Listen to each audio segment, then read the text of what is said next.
Dear Heavenly Father, I ask that you just be with us today, Lord. And be with me today as I speak to the audience that's out there today, just trying to figure out life in general, right? I just ask, Lord, that you continue allowing us to remember that you have a plan for us, that it's not in your timing, that it's in your timing, Lord. I ask that you just give me the words to speak, to try to help motivate my brothers and sisters that are out there struggling on a daily basis. Allow them to have joy and find the peace that they need to continue living their life on a daily basis. In Jesus' name, amen. Tripping on them right now cause everything's straight. I'm feeling so great for thinking my makeup for this wonderful day. Hey. To introduce visual to your mind. Sit back, relax and feel the vibe. I think about what I'm going through. I wouldn't be nothing without my guy. Gotta keep my eyes on the prize. I struggle and strive to survive. I'm just trying to make it. Gotta stay strong because these times so. What's up, guys? RNG here from the Stone Vet USMC. Dude, it's been a minute, dude. I know I took a year off. I was on hiatus for the past year or so, dude. But my gosh, dude, I turned 40 and it's like a light went off. Like, click. Like, happy 40, dude. And I was like, oh, dang, goodness gracious. I was like, well, I messed up those first 40. Let's hopefully the next 40 I can make it better, right? I don't know, dude. Like, 40 hit me and it was like a switch clicked, and I was like, oh my gosh, I've been doing a lot of bad stuff. I've done a lot of bad things, right? And I've done a lot of bad things, right? And I've been having a lot of reflection, a lot of, who am I? What am I supposed to be doing? Why am I here, right? And you guys know I got a beautiful wife. I got beautiful children, right? And I take them for granted for so long, dude, and it sucks, right? And I go back and I'm thinking, I'm like, golly, this sucks, dude. Like, how could I take advantage of them for so long, right?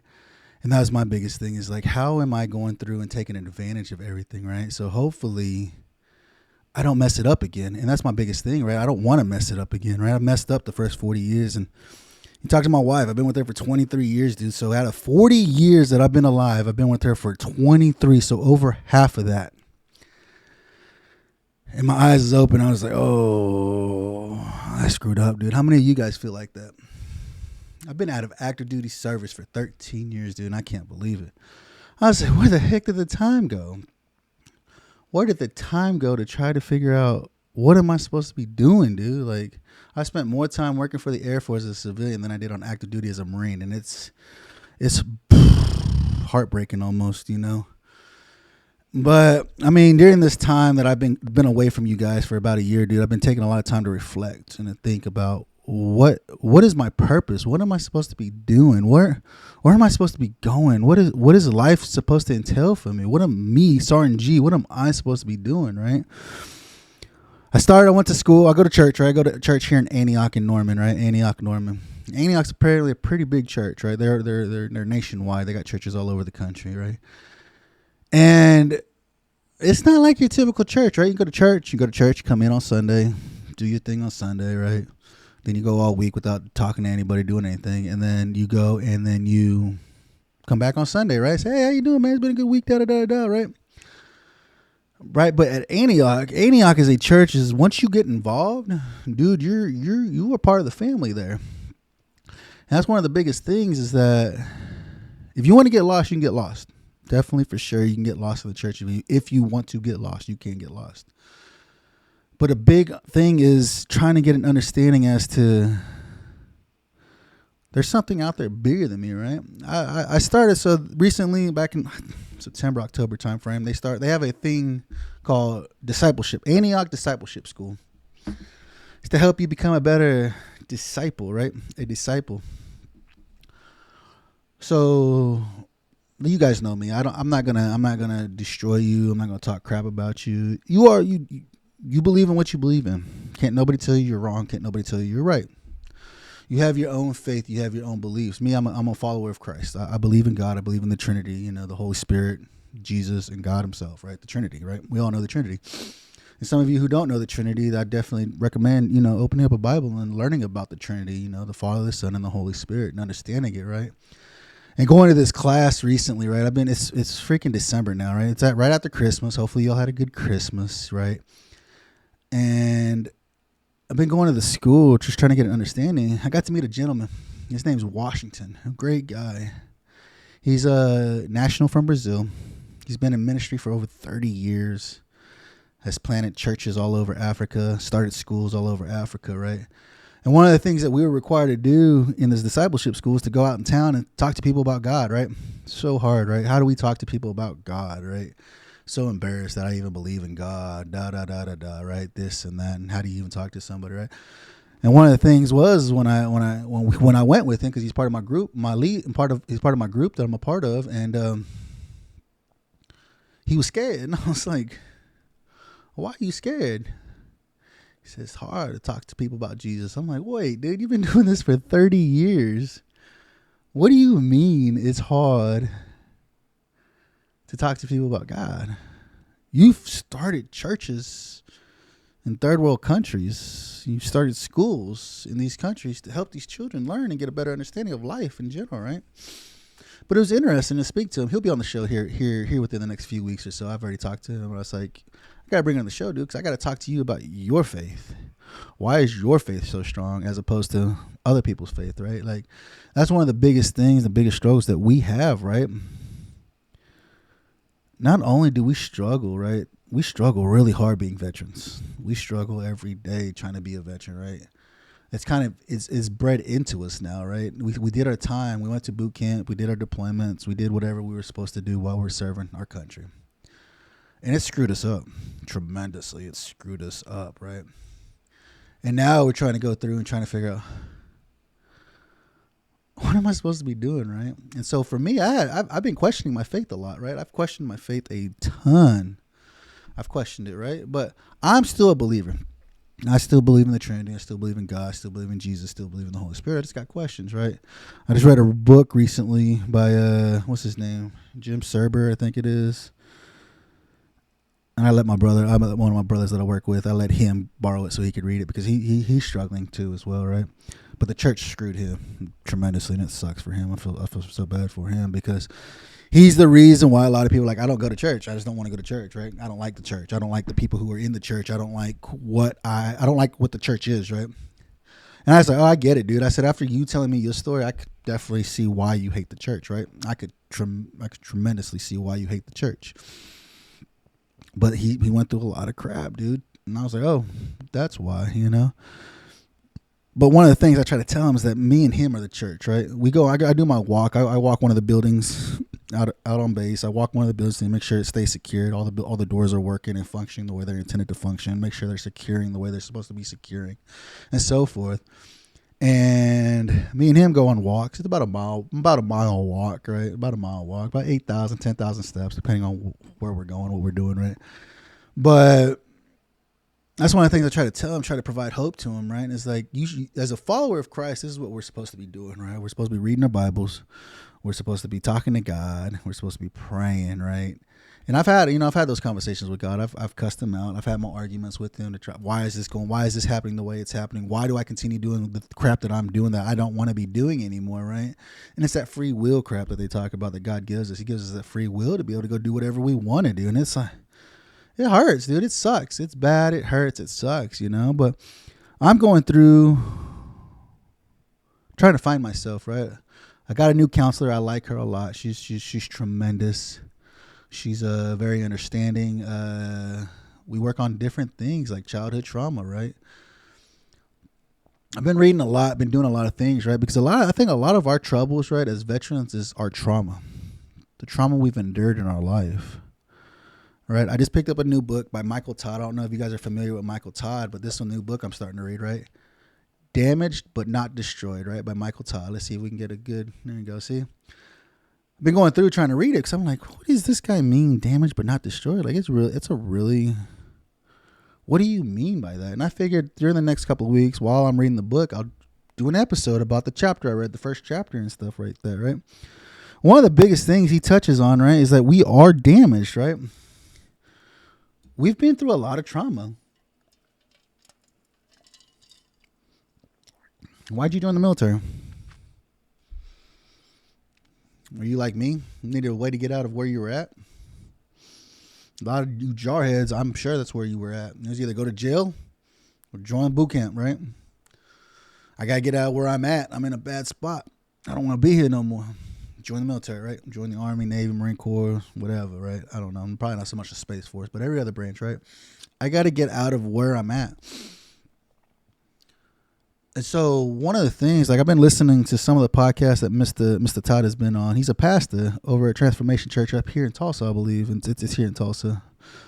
This is one of the things he's talking about, right? Going through this book, it's like, dude, we encounter a lot of hits growing up. We've been through a lot. We've done a lot, right? Like me, I have a lot of childhood trauma that has fucked my marriage, screwed my relationship with my kids, my relationship with my friends, family, right? And I think that's one of the hardest things that sucks is that I've never healed from my trauma. And that's why I'm glad I got the counselor I have today. It's taken me years to find another counselor, dude. I had a counselor. He was a cool guy, but I think it was just for a phase, for a season, right? You go to a counselor, sometimes it's just for a season. And I think for him, it was for a season, right? And then I found this other counselor through the VA, but I'm not going like to the VA for this counselor. Like this is a counselor they use through a different color of money. Like it's a counselor that's out in town. That's what they do. They're counselors. They're actual counselors versus the counselors of the VA who are there doing a job until they can get a promotion so they don't have to do that job no more. This girl lady that I have is an actual counselor. She is an actual counselor. This is what she does for a living, right? She does this outside of the VA. She has her own practice and everything, which is great, which is I love, right? Because I don't have to worry about her going anywhere within the next 10, 15 years because she's in her career field. This is what she's going to be doing. So it's been great, and she's been helping me get through a lot of things, right? Like one of the biggest things I struggled with was expectations, right? One of the things she told me was like, remove your expectations of people.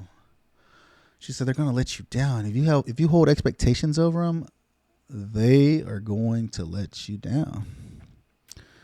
And I was like, oh, wow. It's like a light went off. Like, isn't that the truth, man? How many of you guys go through day in and day out and you hold expectations of people, right? You hold expectations of your spouse, your kids, your friends, your coworkers, right? And we do it, right? We do it. Why? Because it's simple. Because it's easy to do. It's easy to place expectations on people, right? And I told my wife, she got upset. She got upset when I told her that. But I was like, no. I said, you got to look at it this way, right? Like if you're married, being married's hard. It's super hard, right? Because it's not just about you anymore. You got to ensure your partner's being happy too, that you're able to satisfy their need, that they're needing to be met as well. And trust me, we screw up, dude. I've been with my wife for 23 years. I've screwed up a ton, guys. But we all do it, right? Some of y'all are on your third, fourth, fifth, sixth marriage. I'm going to tell you right now, there's only one common denominator in your relationship, dude. It's you. You're the problem. Does it suck to face the truth? I'm sure it does, dude. It sucks. It sucks when somebody calls you out on what you're doing that's wrong. But what are you doing to heal from the trauma you've endured during your lifetime, dude? I think our struggle, right? You hear it. If you listen to podcasts like I listen to, dude, you hear it day in and day out. Everybody says it. Everybody. He said it. She said it. All these people are saying it, right? I'm just going to be another one that says it, dude. If we don't heal from our past traumas before we move on, it's always going to be there. It's never going to go away. The trauma doesn't go away. The trauma stays there. And the biggest thing is trying to figure out, how do I deal with it? Are you going to counseling on a weekly basis, talking to your counselor on a weekly basis to try to get through the trauma you've endured? How often do you spend time with God? Spend time with your God that you believe in. Say, hey, dude, this sucks, dude. I hate where I'm at right now, right? Christmas is over, right? And I'm sure some of y'all were probably hurting for Christmas, probably hated Christmas because you're like, I didn't make enough money this year to get my kids the gifts that they wanted, the gifts that they deserved. It's one day out of the year, dude. You can get those gifts for them throughout the year. So if you just happen to miss one day that you really wish you could have got it, just work a little bit harder, dude. Like I told my wife, I got a pay raise this year. I said, that money's got to go in the savings, dude. I said, this year hurt. If any of y'all are like me, dude, I was hurting this year, dude. This administration has gone through, and inflation was through the roof. I mean, I was spending money left and right like it was nobody's business. And I was like, how am I spending so much freaking money, dude? But inflation hurt, dude. You know, just to go get some meat, go get some groceries, dude. It's just like, this sucks. Like paycheck to paycheck. Like, no way, dude, that I'm hurting this bad paycheck to paycheck. I make good money. But it sucks. So I told her this year we gotta put start January 1st. We gotta put some money back in the savings, right? We were able to save a little bit of money for Christmas, which was a blessing from God, right? It was a blessing from my God that said, "Hey, here you go. I'm gonna bless you just to be able to provide for your family." And it was a true blessing, right? That my wife was like, "Now we gotta start saving," and we saved for a couple of months before Christmas, which was cool, which was a true blessing, honestly. But we were hurting still. We were still hurting because we put it back for savings, right? But that's one of the things, guys, and that's one of the things I think I'm gonna focus on within the next few weeks or so is just talking about us, right? Talking about trauma that we've endured and how are we going through it? How are we dealing with it? How are we fixing the trauma that we've been through, guys? Like, trauma sucks. It hurts, man. But like I said, dude, if we aren't fixing it, all we're doing is sweeping it under the rug, and guess what? Just something else is gonna freaking irritate it and make it come back up. Make it come back up, make it come back up. And it's just going to make it worse and worse and worse, dude. But reading this book, Damaged But Not Destroyed, dude, like, he goes through, he's talking about different types of punches, right? How many times have y'all been punched, right? You guys have been in fights, right? Some of y'all might have been in fights. Some of y'all haven't been in fights, right? And that's one of the things he goes through. He goes through different hits that we get, right? But one of the things he says here on page 6 of this book, it says, "I'm proof that God uses foolish things to confound the wise." All of this is him, y'all. And I'm so grateful, right?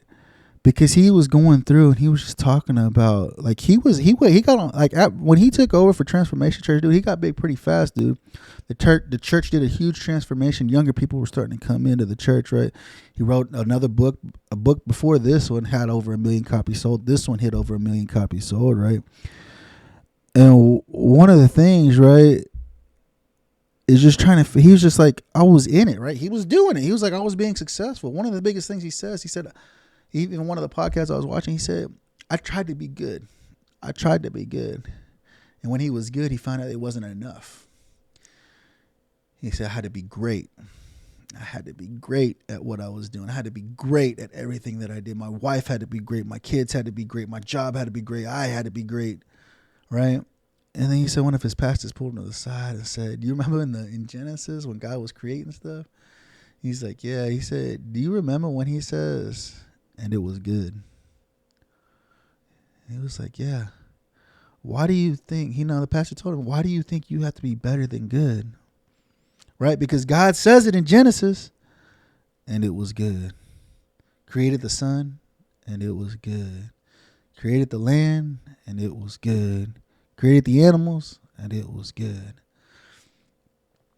He said that was a wake-up call for him. He said for 20 years he had been living like that I had to be great. I had to be great. I had to be great. I had to be great. That's trauma, dude. He didn't even realize that he had put himself in that type of trauma, right? That he had to be great versus being good at what he does. And that's one of the things I asked you guys. What is some of your trauma that you deal with? Did you set yourself up like that, saying like you had to be great versus just being good enough? I'm sure I have. I know I have, right? There's things that I'm always like, I got to be great. I got to have more. Got to be more. Got to be better. Got to be better than what I'm doing now. I got to do better than what I am now. But recently, like I said, I've just been trying just to breathe, right? And take it day in and day out and day in and day out, right? And one of the biggest things that I've been learning, right, it's not in my timing, but in God's timing. He has it set up for us. He already has a plan for us. But it's for me to be patient and see what kind of plan he has for us, right? Like I said, Mr. Todd goes through here. He calls the dumb hit, right? It's dumb because I did it to myself. As a young adult, I foolishly bought a luxury car, right? That I could pay for, but I couldn't afford. How many times have you guys done something like that? Especially when you're in the younger, right? This was when he was in his 20s, right? Like I said, I'm 40 now, dude. So like I said, it's a freaking light bulb went off. I was like, ugh, right? So he took a dumb hit, right? He bought a car. He said, I bought a car knowing I couldn't afford it because if it breaks, how the hell am I going to pay for that? I could barely afford to make my own car payments as it is, right? Let alone if it breaks, how am I supposed to fix that, right? And then he goes with a distracted hit, right? The distracted hit is, let's see here. What does he say about this? I felt like he was prompting me to spend more time with him and less time with everyone else. The distracted hit, right? We have those distracted hits, right? We have a job, we have a family, we have friends. And there are days that we get distracted with various things, right? Like he said here, this is when he had met his wife at 15, and he was going to break up with her because he said, I feel like God's telling me I need to spend more time with him. When come to find out, it was another woman that was distracting him through this book, right? It was another woman that distracted him, and he was like, oh, like, what do I do, right? Then you have the delayed hit. Let's see. This kind of hit happens. You don't even feel it. It's like I've come to call a delayed hit so ferocious that in the moment we're completely stunned because we don't have the capacity to deal with it or even the maturity to understand what has happened. Oh, man, guarantee you majority of us listening to the show right now has had that delayed hit.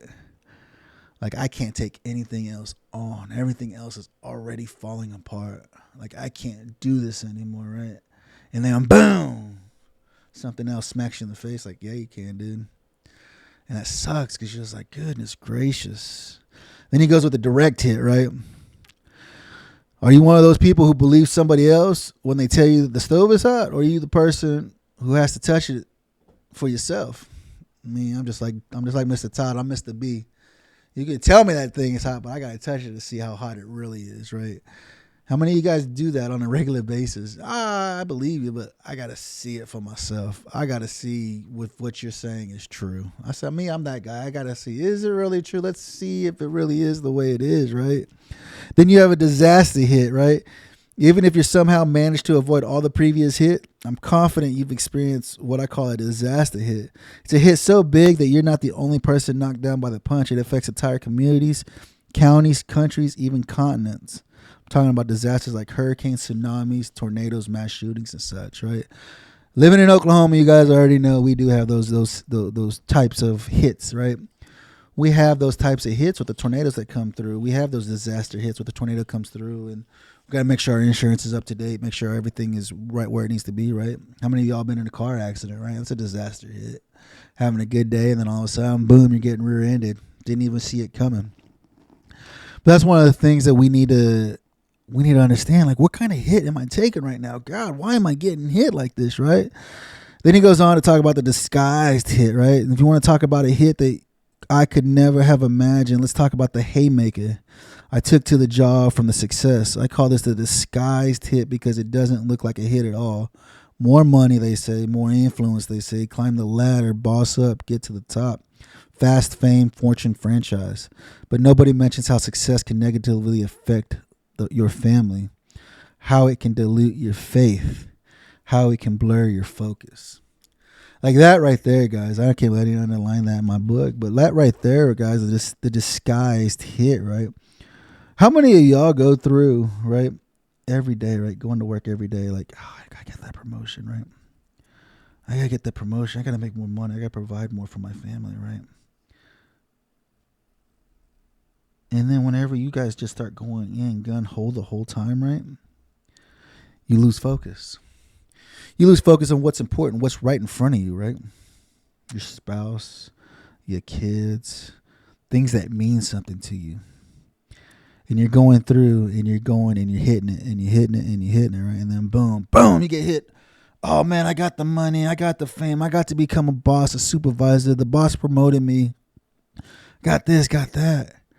But what did it take for you to get there? The time and the effort that it took you, that you put into it to get to where you wanted to be. And now guess what? Your spouse, your kids, those that love you are suffering because you neglected them during that time.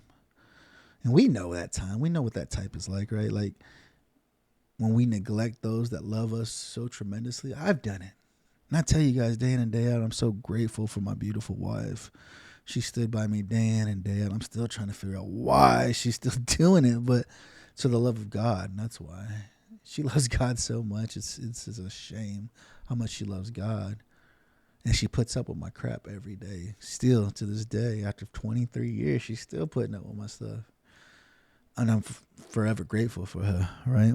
He goes here to another one, the domino hit. A delusion is a false belief that is resistant to reason or confrontation with fact. And let's be honest, we all get intimately acquainted with delusion and denial at some point in our lives. Unfortunately, I indulged in delusion at a moment when my family needed me to be clear-eyed and honest about reality. I'm sure one of y'all, whoever's listening to the show, I'm sure you guys have been there. You guys have indulged in delusion when your family needed you the most, right? This is going to be good for us. We got to have this, right? We got to do this. We got to be here and we got to do this stuff, right? And then we don't realize that we're hurting those that are around us, right? He goes on saying, crazy faith. Instead of comforting my devastated wife, I isolated her. Instead of empathy, I offered her blame. Instead of confronting reality, confronting reality where God is already at work, I resisted it. I didn't even want to acknowledge the hit. And this is coming from the dumb hit. I'm sorry. I skipped over that one, huh? No, I didn't. This is coming from the domino hit, right? Instead of comforting my devastated wife, I isolated her. You guys that have been married, those of you that are still married, those of you that are thinking about getting married, right? Thinking about marriage. That's probably one of the hardest things, guys, is like everybody, like you're so, like right now, if you're newly in love and newly just got together, right? That love is strong and it's passionate and it's there, right? You're calling each other, you're touching each other, you're talking with each other, you're communicating with each other, right? And those of you who've been together with your spouse for 5, 10, 15, 20, 30, 40 plus years, there's times that we look at it and we're just like, man, you know, like where did that go? What happened to that passion? What happened to that love, right? I was watching a movie the other day, and right, and one of the, you know, they had one of the love scenes, right? They're all loving on each other, kissing, da da da. They're so in love with each other, right? And I'm like, man, where does that go? I miss that. Like, what happened to that, right? You're so in love with each other, and can't nothing get between you guys, and you guys are just there in the moment, and then it's all gone. It disappears, right? And my wife told me, she's like, why do you say that? Where does it go? I was like, because I wonder, like, what happened? What was the effect of it going away, of not being there anymore, right? And you guys know, you guys that have been together with your spouse for some time, right? You guys know what I'm talking about. And she's like, it's you. You're the reason it's not there anymore. I'm like, son of a, are you kidding me? Okay. And I think about it, and I was like, yeah, I've neglected you for so long. I didn't communicate with you. I didn't talk with you. I wasn't your friend. I didn't come to you and talk to you and tell you I was hurting. I didn't come to you and tell you, hey, I need help. Like, I'm struggling really bad right now, right? With infidelity, with talking with other women, and all the stupid crap I did in my past. It sucks, right? And it's something that I have to live with every day, right? But I'm learning now. Like I said, I've been spending a lot of time with God, reading my Bible, doing what I'm supposed to do. And like, they in this school I'm going to, they want me to memorize 37 verses. I was like, 37 verses? I said, I'll never memorize 37 verses, but I'll do my best to try to give it my best effort, right? But I think that's the biggest problem, guys, right? I think that's the biggest problems we have with our significant others, with our spouses, right? With those that we live with, those that we love tremendously, is that we forget how to communicate with them. We forget to sit down and just talk to them as human beings, like they're our friend, right? We go through our rituals. We do our daily routines day in and day out. We go to work. We go get something to eat. We go out. We do this. We do our lives. We live life every day, right? But one thing we neglect to do is actually just take time to talk to our significant other, communicate with them. How's your day been? How's everything going? Are you doing okay today? Are you struggling today? You seemed kind of upset earlier. Is there something I can do to help you? And that's something I'm learning. I'm still learning. Like I said, I'm still learning on how to do that, right? It sucks. It's hard. Marriage is hard, dude. Like trying to make sure that somebody else is happy outside of yourself. It's tough. It's a lot of work. You have to put a lot of work and a lot of effort to it. But it's like I told you guys that they're on their second, your third, your fourth, your fifth, your sixth marriage. I know a couple of guys. You're the common denominator. What are you doing to fix yourself so that the relationship can last? Like he said here in the domino hit, right? In the domino hit, instead of comforting my devastated wife, I isolated her. I've done that. I've isolated my wife. I just keep her and just say, just be quiet and go sit over there. Just be quiet. I don't want to hear it. I don't want to hear it, right? Instead of empathy, I offered her blame. I blame myself all the time for anything that bad happens. I blame myself for that. If something bad happens, I blame myself that it happened, right? Instead of confronting the reality where God is always ready, is always already at work, I resisted it, right? Oh, I'm there too, dude. I know God's working. I know God's doing what he's supposed to be doing. But like I said, I'm impatient. I don't want to hear about it. I don't want to deal with it. It's going to happen. Something's going to happen. It's whatever. It's going to happen, right? But it's like I said earlier, it's not in my timing. It's in God's timing. And so whenever he's working. He's already working in our lives every day. He's working in our lives day in and day out. It's hard, right? How are we listening? Are we actually taking time to just breathe? You know, and I know a lot of you guys have done this to your spouses, right? A lot of y'all have done this to your spouses. This is coming from a pastor. This guy's a pastor of a huge church here in Tulsa, right? And then he went through and he did this awesome exercise, guys, that I want to do with you guys. He did this awesome exercise, which I thought was great, right? It says God gifted us our imagination so we can catch his vision for our reality, right? I'm going to do this exercise with you guys, dude. I was going through this and it was a really good exercise, right? I'll just read this piece out of the book for you guys, right? Okay, so take a moment. Just take a moment. Just sit there and breathe. Close your eyes. Close your eyes and take a deep breath in. Let it out your mouth. In your nose, out your mouth. In your nose, out your mouth. Now in front of you sits an actual gift, right? Count 10 seconds. 10, 9, 8, 7, 6, 5, 4, 3, 2, 1. In front of you is a beautiful gift, right? Look at this box that's sitting right in front of you. Is it heavy? Is it light? What color is it? Is there ribbon on it? Is it a classy wrapping on it? Is it like a fancy gift from like Christmas, right? Or has it got a fun art on the outside of it? Got cool like Scooby-Doo on the outside of it.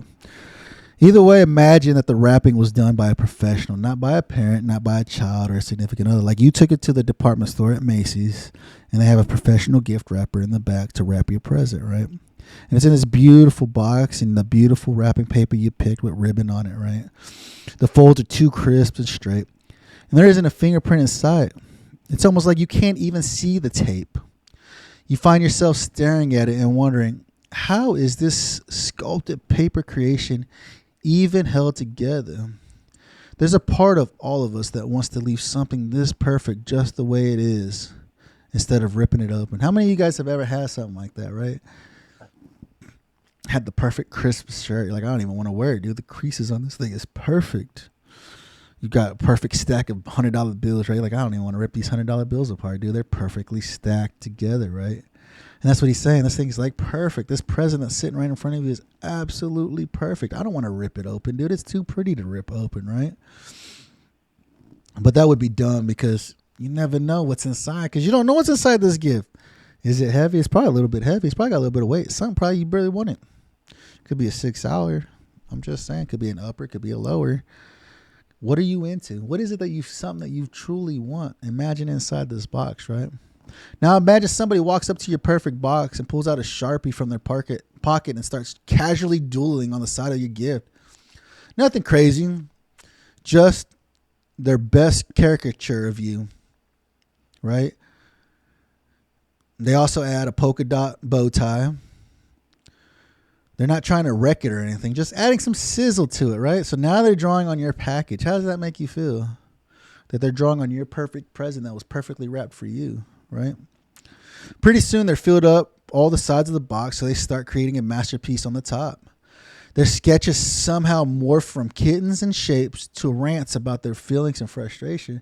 So now they're telling you how frustrated they are, how bad their day's been, how much they don't like you, right? Let me point out, it's your box. This is your gift that you have placed in front of your feet. You didn't ask for this. They didn't ask permission, but it's still happening. They didn't ask your permission to write on it, but they're just doing it anyways. Just as you're about to address their obvious violation, they take it even further. They pull out a baseball bat and begin to bury bonds your box. Smack, wham, pow. It's almost as if you're not even there. So they took your box that's sitting at your feet. That's a gift that somebody bought for you. And now they're smashing it with their bat. The bat turns into a switchblade and they start to carve. The switchblade turns into bleach and one drop at a time. The once saturated color fades. The bleach turns into a blowtorch. And by that time, they're through. The bow is melted. The paper is almost burned off. And the box itself is charred, smoking, and nearly shapeless. How's your imagination working? Can you see your present being destroyed in front of you? The most beautiful gift you ever received seems to be nothing more than a smoldering pile of garbage now, right? The box is burnt. The paper is burnt. Got bleach all over it. What you're looking at is a visual representation of damage. Now, let me be specific and personal. It's a visual representation of my damage. And I dare say this is a representation of your damage too. Like I said, we've all been through trauma. We all go through trauma. Probably daily, dude. Some of us may be in relationships where we are going through some trauma on a regular basis every day. And it's hard to work through it. Working through our trauma is hard work, dude. Having to relive those days, those moments that we want to disappear. It hurts, right?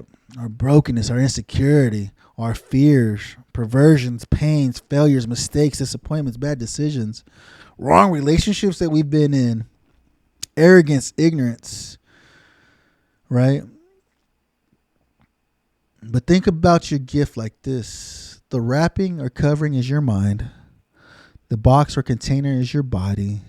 And the true gift, the contents, is your spirit. So if you think about that present, right?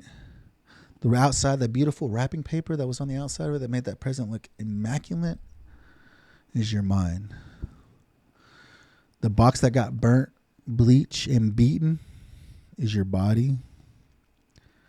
And the actual gift that's on the inside is your spirit. Where's your spirit at during all of this? After you've been through that trauma, after you've been beaten and burned and slapped and chased, where's your spirit, right? Your relationship, circumstances, and choices inflict damage on your covering and on your container, and whether you want it or not, it affects your spirit. It's inevitable, predictable. When it happens many times, it leaves you looking a mess. Your thoughts and feelings and fragmented and disorganized. Your physical, financial, vocational health are limping along on life support from the outside perspective. You look destroyed. How many of y'all are dragging your knuckles on the ground every day because you're like, I'm doing this every day, day in and day out, and I'm not seeing any progress. I'm not seeing any good effort going forward, right? But he goes on to say he has good news. Your contents, what's inside, your true gift, your spirit, that can't be destroyed by outside damage because your spirit was handcrafted by God in his own image, right? It's hard to believe, right? Talking about God, talking about faith, right? That's one of the biggest struggles, right? Because we go through it and we live in it. We live in it day in and day out. We're living in our pain day in and day out. And if we're not doing anything to help heal us from our pain that we've endured during our lifetime, dude, it hurts. It sucks, right? But he says it right here. He said, your spirit cannot be damaged by outside things, right? Our spirit inside, God had handcrafted it in his own image. Our spirit that's inside of us. Whether we're going through financial woes, whether we're going through relationship issues, whether we're losing our kids or whatever we're going through, right? We have to remember that our spirit that God put inside of us is for Him. He handcrafted the spirit inside of us in His own image on what He believes we're supposed to look like, right? And it's hard, guys. It's hard. It's like, how am I supposed to be this good Christian? How am I supposed to be this good man, right? And for me, like I said, I've been learning. It's been taking me day in and day out. I've been learning. How do I do this? How can I be a better father? How can I be a better spouse? How can I be a better partner? How can I be a better friend? And these are the things that he's saying, is that our spirit cannot be destroyed by outside things, right? And so these are a lot of things, right? I've been highlighting a lot of things in this book, right? But that's one of the things, right? And it's like he's saying here, right? If you guys have read 1 Samuel, right? This is when David's starting to come through, right? To become king. He says it in here. God doesn't pick the most handsome, right? The Lord doesn't see things the way we see them. People judge our outward appearance, but the Lord looks at our heart, right? When David was coming through to become king, right? And you guys know the story. Some of y'all know it, some of y'all don't know it. But for those of you that don't know it, right? David is this little kid, dude. He's the guy that defeated Goliath, right? With a rock and a slingshot. He wasn't freaking this big 6'6", 315, handsome, beautiful looking man walking around big and strong, right? He was this little kid, right? He wasn't very big at all. Like even in here, he says it, right? David was the youngest, the smallest, and least impressive. Just like many of us feel today, underqualified, under-equipped, and overlooked. But God made him king. Why do you think God used him to become king, right? And a lot of us can relate to David. A lot of us can feel like David, right? Because if you read his story, you'd be like, oh my God, why did God pick this guy out of everybody in the Bible? He picked this guy to be king. And they say this guy is a man after God's own heart. And you're like, what does that even mean, dude? This guy impregnated somebody else's wife, had the guy killed in battle, but this guy still danced in the street for the Lord. He still screamed at the top of his lung of how great the Lord was. After doing this to multiple people in his brigade. And you're like, if David's this fucked up, how messed up do I have to be? God still loved him. Does God still love me regardless of how messed up I am? Right? He goes on to here that says the value is still in you, that we have value. We have value to provide for our family, for our kids, right? God has made you to be. You have the power to achieve victory in every circumstance, dude. I know. I get it. I know. I read that and I was like, there's no way, dude. Like, seriously? He says it. He's a pastor who's dealt with his own struggles on a daily basis. God has made you to be. You have the power to achieve victory in every circumstance that you're in. Really? And that's when you take time to breathe. You read the scripture, dude. He tells you in the scripture every day, dude. He says it all through there, right?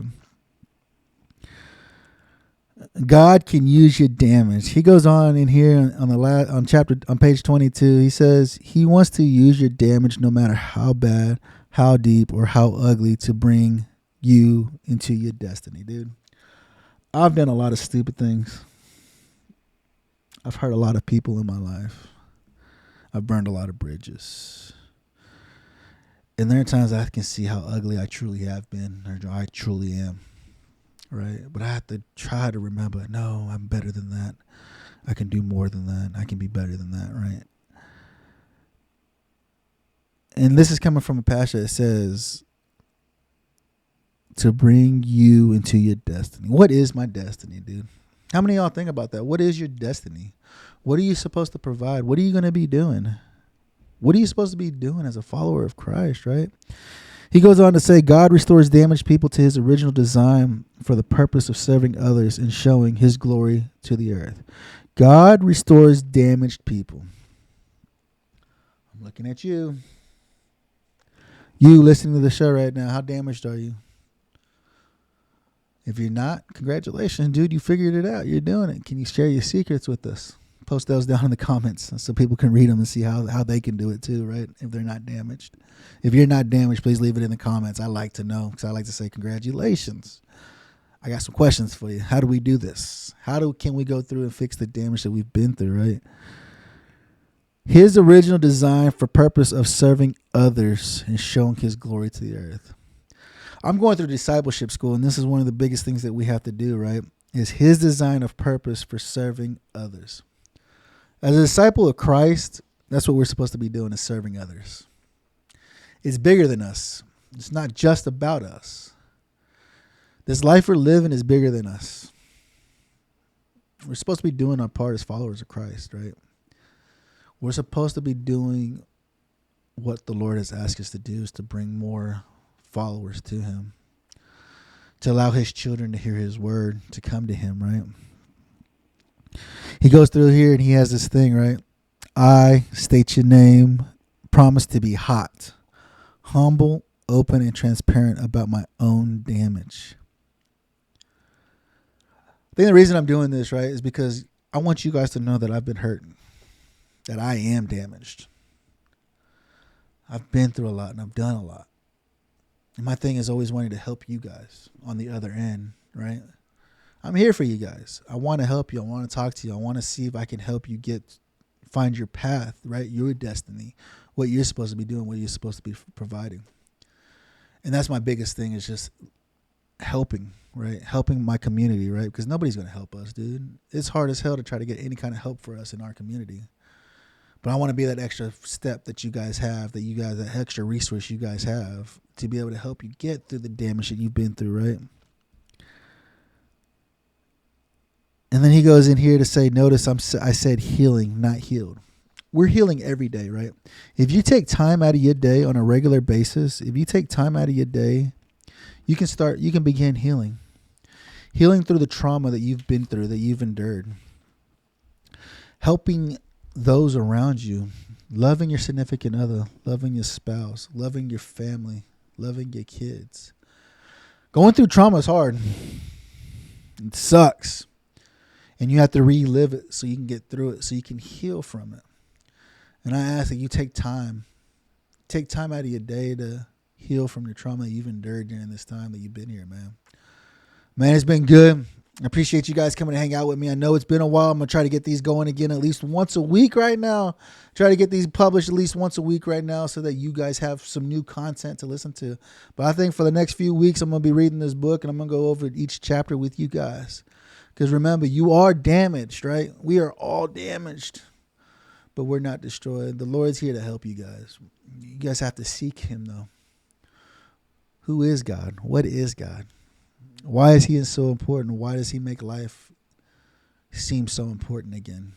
I appreciate you guys hanging out with me. Like I said, man, don't forget to hit that like, subscribe, and share button on the YouTube channel, right? Let's get people on there streaming it. Let's get the streamers going so we can help those that need our help, guys.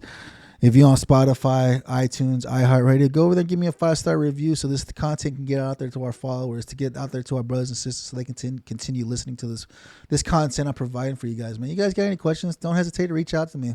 I've got all my ways to contact me down in the comments below, man. I love you guys, man. You guys are very much appreciated. You're very important, dude. Ain't nobody in this world can do what you can do. We need you here every single day, man. I love you guys, man. Remember, guys, here at the Stone Vet, we got your 6. If you gon' stay loyal right now, I'm chillin' with my squad. You see me protecting myself with this gap, you know it's hard to stay alive. Been taking for me for so long, but now I'm back to claim what's